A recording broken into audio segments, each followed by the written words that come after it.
Mag-high school na ako noong nag-abroad si Mama. Nakakuha siya ng trabaho doon bilang isang domestic helper. Gusto niya kasi akong makapagtapos ng pag-aaral hanggang kolehiyo. Isang pangarap na hindi niya natupad para sa kanyang sarili. Lahat daw ng pangangailangan ko ay ibibigay niya basta makapagtapos ako ng pag-aaral. Handa siyang itaguyod ako mag-isa dahil iniwan na kasi ako ng aking ama at sumama sa iba. Unang taon ko sa high school. Natuto akong pumustura at makipagsabayan sa aking mga sosyal na kaibigan. Natuto akong mag-makeup, mag-lipstick, at mag-cutting class. Buong akala ni Mama, lahat ng hinihingi kong pera sa kanya ay napupunta sa mga bayarin ko sa school. Iniisip ko, ito na yung pagkakataon para mabili ko naman ang mga gusto ko. Alam ko matatagalan pa naman si Mama sa abroad, kaya lulubos-lubusin ko ng paghingi ng pera sa kanya. Lagi akong nanghihingi sa kanya ng pang-project sa school. Pero hindi yun totoo. Hindi niya naman ako mabibisto kasi kahit si Lola na nagbabantay sa akin, hindi niya alam na wala naman talagang project na babayaran. Minsan, naisipan kong humingi ng pambili ng cellphone kay Mama. Siyempre, para level up na rin ako sa aking mga kaklase at kaibigan sa school. Binigyan naman niya ako agad at saka dahilanan na para may komunikasyon din kami. Nakapagtapos ako ng high school na pasang-awa dahil sa aking pagiging pasaway. Buong akala ni Mama, mataas ang aking marka.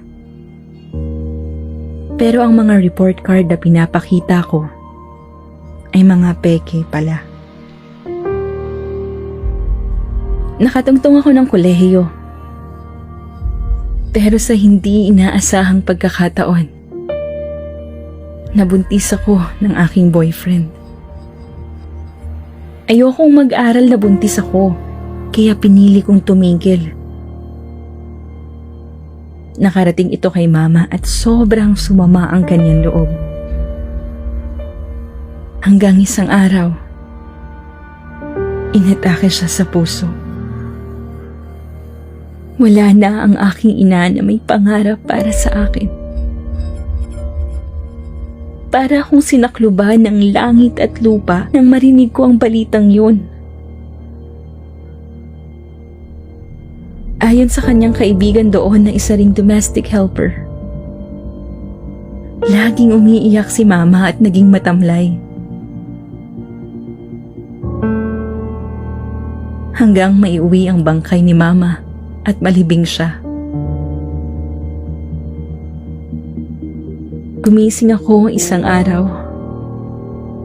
Nawala na ang lahat sa akin. Lahat ng social media accounts ko ay pinag-deactivate ko. Dahil ayaw ko na mabalitaan ng aking mga kaibigan ang nangyari sa akin. Walang ibang magtataguyod sa akin at sa anak ko, kundi ang aking sarili. Sinubukan kong pumasok na kasambahay sa aming kamag-anak para mapunan ang pangangailangan namin ng aking anak. Maliit ang sahod pero kailangan kong pagtiisan.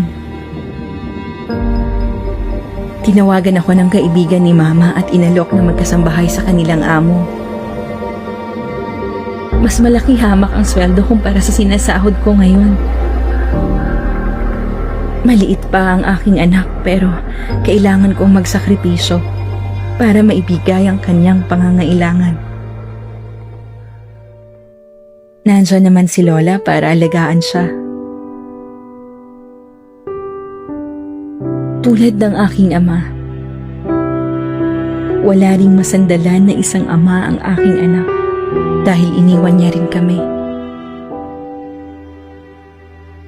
Nakumpleto ko ang mga kailangan kong requirements at nakapagtrabaho ako sa ibang bansa. Nakilala ko ang kaibigan ni Mama at ang kanyang naging amo. Tinuro lahat sa akin lahat ng gawaing bahay. Napakahirap pala ng dating trabaho ni Mama. Pero kailangan kong pagtiisan. Madalas akong napupuyat sa gawaing bahay at kulang sa tulog. Tuwing may okasyon ng aking amo, latang-lata ang katawan ko sa sobrang pagod. May pagkakataon pa na ako'y dadalhin sa kamag-anak ng aking amo para doon naman maglinis at magluto para sa mga bisita. Dito ko napagtanto ang hirap at sakripisyo ni Mama para maitaguyod ako. Ang perang pinapadala niya pala ay literal na dugo at pawis. Hindi ko yun nakita. Hindi ko yun pinahalagahan. Nauunawaan ko na ang kanyang sitwasyon noon. Na kinalalagyan ko na ngayon.